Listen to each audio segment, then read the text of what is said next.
안녕하세요. 지식과 교양을 나누는 시간, 오늘의 이야기입니다. 만약 어느 날 아침 잠에서 깼는데 정부가 당신을 사망자로 기록해버렸다면 어떨까요? 은행 계좌는 동결되고 매달 들어오던 연금은 끊기고 건강보험 혜택마저 사라져버린다면 말입니다. 영화 속 이야기가 아닙니다. 오늘 우리가 나눌 이야기는 현재 미국에서 실제로 벌어지고 있는 누군가에게는 악몽과도 같은 현실에 대한 이야기입니다. 최근 미국에서는 사회보장연금, 즉 소셜 시큐리티 제도를 둘러싼 정책들이 그야말로 롤러코스터를 타듯 급변하고 있습니다. 수많은 정보들이 쏟아져 나오지만 그중 상당수는 확인되지 않은 소문이거나 심지어 며칠 만에 사실이 아니게 되어버리는 낡은 정보가 되기도 합니다. 이런 혼란 속에서 오늘 저희는 가장 정확하고 검증된 정보를 바탕으로 지금 어떤 일이 벌어지고 있는지, 그리고 우리는 무엇을 알아야 하는지 차분히 짚어보려 합니다. 본격적인 이야기에 앞서 오늘 내용이 여러분과 소중한 분들께 도움이 된다고 생각하신다면 이 지식을 주변에 나눠주시는 것만으로도 저희에겐 큰 힘이 됩니다. 여러분의 가정에 늘 건강과 평안이 가득하기를 기원하며 오늘의 이야기를 시작하겠습니다. 첫 번째 이야기는 살아있는 유령이 되어버린 한 노인의 황당한 사연입니다. 시애틀에 거주하는 82세의 잔슨 씨. 어느 날 그의 아내는 남편의 은행으로부터 한 통의 편지를 받습니다. 편지의 내용은 충격적이었습니다. 힘든 시기를 겪고 계신 것에 대해 위로의 말씀을 전합니다. 저희 은행은 사회보장국으로부터 귀하의 남편께서 사망한 이후에 입금된 연금을 다시 회수해달라는 요청을 받았습니다. 멀쩡히 살아있는 남편 옆에서 남편의 사망을 위로하는 편지를 읽은 아내의 심정은 어땠을까요? 상황은 편지 한 통으로 끝나지 않았습니다. 사회보장국은 잔슨 씨가 이미 몇 달 전인 11월에 사망했다고 판단했고 그 이후 잘못 지급된 연금 5,201달러를 부부의 공동계좌에서 빼내갔습니다. 당연히 그 다음 달부터 받아야 할 2월과 3월의 연금도 지급되지 않았습니다. 더욱 심각한 문제는 연금 중단과 함께 그의 생명줄이나 다름없는 노인 의료보험, 즉 메디케어 자격까지 자동으로 취소되었다는 점입니다. 만약 이 기간 동안 잔슨 씨가 갑자기 아파서 병원에 갔다면 모든 치료비를 고스란히 본인이 부담해야 할 뻔한 아찔한 상황이었습니다. 이는 마치 한국의 어르신들께 어느 날 갑자기 국민연금과 건강보험이 모두 끊기는 것과 같은 상상하기 힘든 재앙과도 같은 일입니다. 잔슨 씨는 이 어처구니없는 상황을 해결하기 위해 직접 나섰습니다. 그는 은행에 전화했지만 은행은 저희는 사회보장국으로부터 2월 18일에 공식 통보를 받았을 뿐이라며 책임을 사회보장국으로 넘겼습니다. 결국 그는 사회보장국에 수차례 전화를 건 끝에 겨우 상담 약속을 잡을 수 있었습니다. 하지만 이 과정도 순탄치 않았습니다. 요즘 미국 사회보장국은 예약 없이는 방문 상담이 거의 불가능할 정도로 시스템이 바뀌었는데 전화 연결조차 쉽지 않았습니다. 어렵게 잡은 3월 13일 약속은 아무런 설명 없이 24일로 연기되었고 마냥 기다릴 수만은 없었던 잔슨 씨는 결국 예약 없이 무작정 사무실을 찾아가 끈질기게 항의한 끝에야 겨우 자신이 살아있음을 증명하고 문제를 해결할 수 있었습니다. 하지만 이 기사가 작성된 3월 18일 시점까지도 그는 몇 달치의 연금을 돌려받지 못했다고 합니다.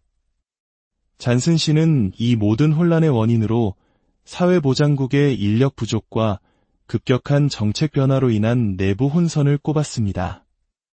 그곳에서 일하는 직원들조차 지금 무엇이 어떻게 바뀌는지 제대로 파악하지 못하는 것 같았다고 그는 덧붙였습니다.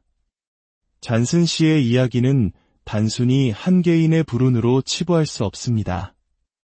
이것은 더 큰 시스템의 문제를 보여주는 빙산의 일각일지도 모릅니다. 금융 전문가 마이크 라이언에 따르면 미국에서는 매년 약 1만 2천 명, 즉 매달 1,000명에 가까운 사람들이 사회보장국의 행정착오로 인해 사망자로 잘못 등록되는 일을 겪고 있습니다. 이들은 매달 자신이 유령이 아님을 증명해야 하는 불편하고도 기막힌 싸움을 벌이고 있는 셈입니다. 문제는 이런 실수가 발생했을 때 그것을 바로잡는 과정이 점점 더 어려워지고 있다는 점입니다.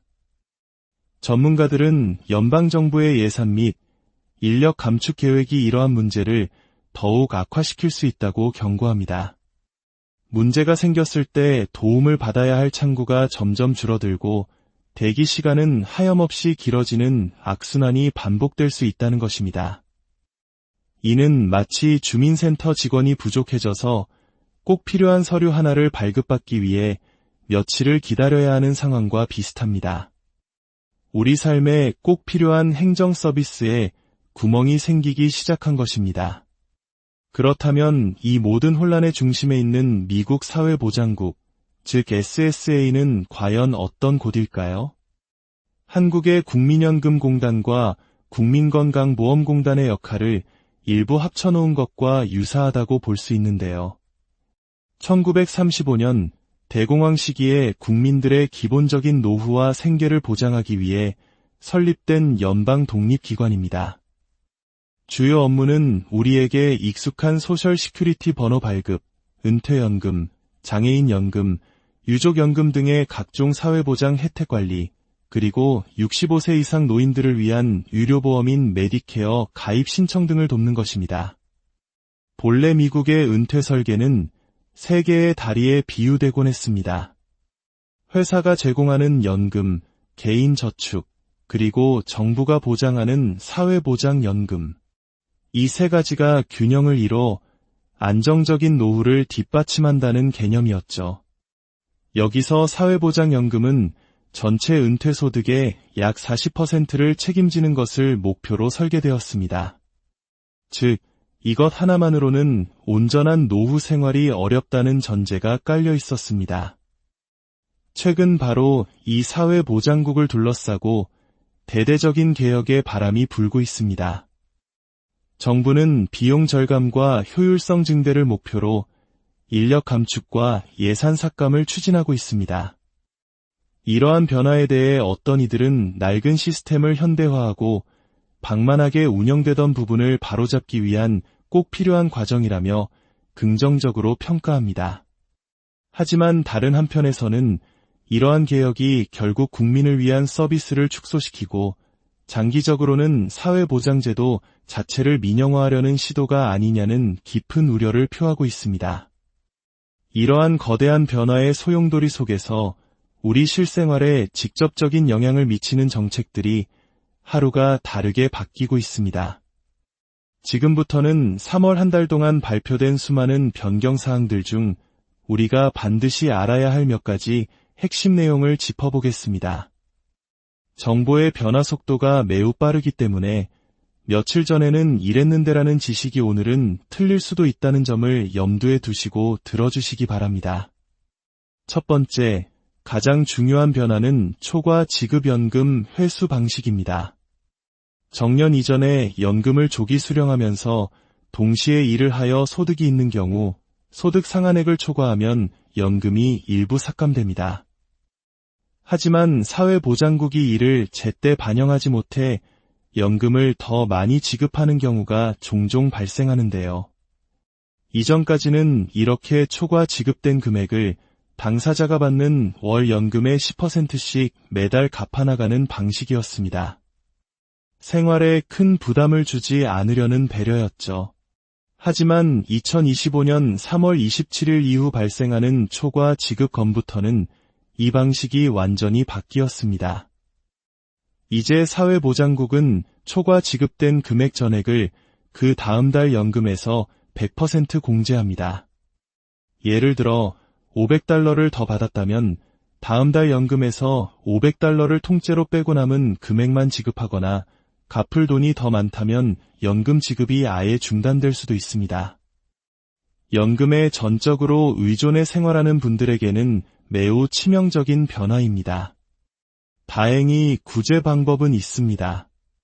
만약 이런 통지를 받았다면 즉시 사회보장국에 전화해서 리커버리 감액 요청을 할 수 있습니다. 생활이 어렵다는 점을 설명하면 예전처럼 분할해서 갚아나갈 수 있도록 조정해 줄 수 있다고 하니 이 전화번호는 꼭 기억해 두시는 것이 좋겠습니다. 두 번째, 전화 신청과 방문 인증에 관한 혼란입니다. 3월 중순 사회보장국은 사기 방지를 위해 연금 신청이나 계좌 변경 등 모든 중요 업무는 반드시 사무실을 직접 방문하여 본인 인증을 거쳐야만 가능하다고 발표했습니다. 하지만 불과 일주일 만에 이 정책은 다시 수정되었습니다. 인력 감축을 앞두고 방문객이 폭주할 것을 우려한 조치로 보입니다. 최종적으로 변경된 내용은 이렇습니다. 장애인 연금이나 메디케어 신청은 예전처럼 전화로 모든 절차를 마칠 수 있습니다. 하지만 은퇴연금, 배우자연금, 유족연금 등 우리가 흔히 아는 소셜연금을 신청할 경우에는 전화로 신청을 시작하더라도 최종적으로는 반드시 사무실에 방문하여 본인 인증을 마쳐야만 절차가 완료됩니다. 이 점을 혼동하시면 안 되겠습니다. 세 번째, 전국적인 사무소 폐쇄 루머에 대한 공식 입장입니다. 최근 소셜 오피스 수십 개가 문을 닫을 것이라는 소문이 돌면서 많은 분들이 불안해했습니다. 이에 대해 사회보장국은 3월 27일 공식 발표를 통해 이는 사실이 아니다 라고 밝혔습니다. 뉴욕의 한 지점을 제외하고는 전국 대부분의 사무소는 정상적으로 운영되고 있다는 것입니다. 하지만 앞으로의 변화 가능성은 여전히 남아있으므로 방문 전에는 반드시 공식 웹사이트를 통해 내가 가려는 사무소가 정상 운영 중인지 확인하는 습관이 필요합니다. 이처럼 정보는 하루가 다르게 변하고 있습니다.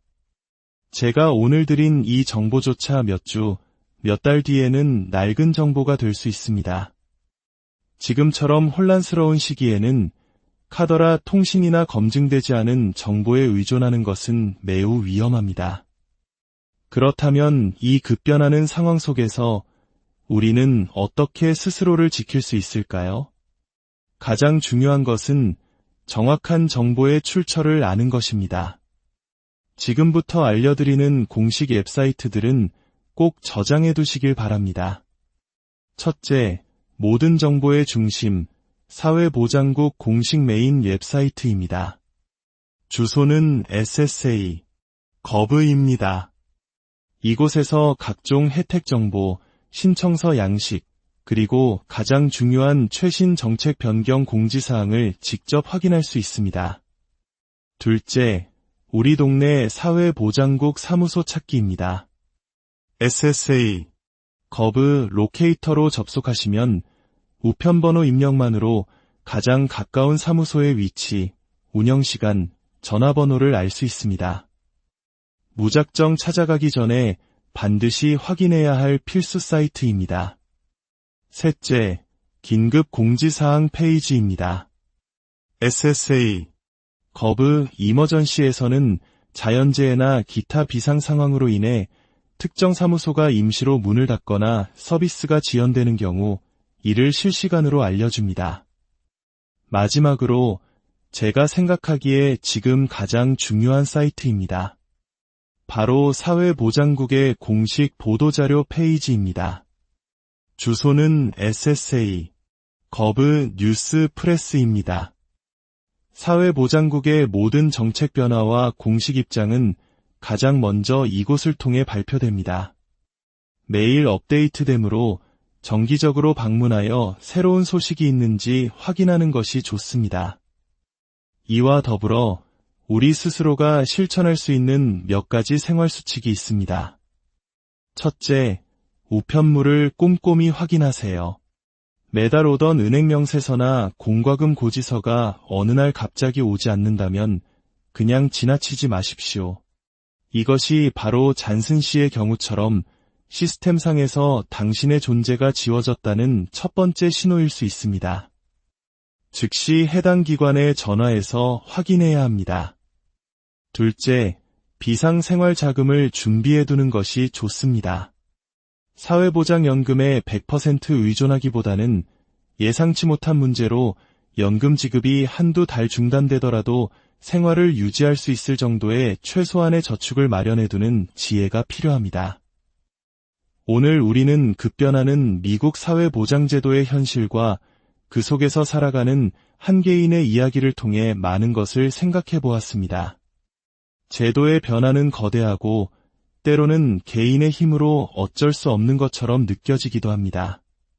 하지만 정보의 홍수 속에서 정확한 정보를 가려내고 내 권리를 지키기 위해 무엇을 해야 하는지 아는 것, 그것이 바로 이 혼란의 시대를 살아가는 우리에게 가장 강력한 무기가 될 것입니다. 부디 오늘 나눈 정보들이 여러분의 삶에 실질적인 도움이 되기를 바랍니다. 저희는 앞으로도 가장 정확하고 유용한 정보로 여러분을 찾아뵙겠습니다. 지금까지 들어주셔서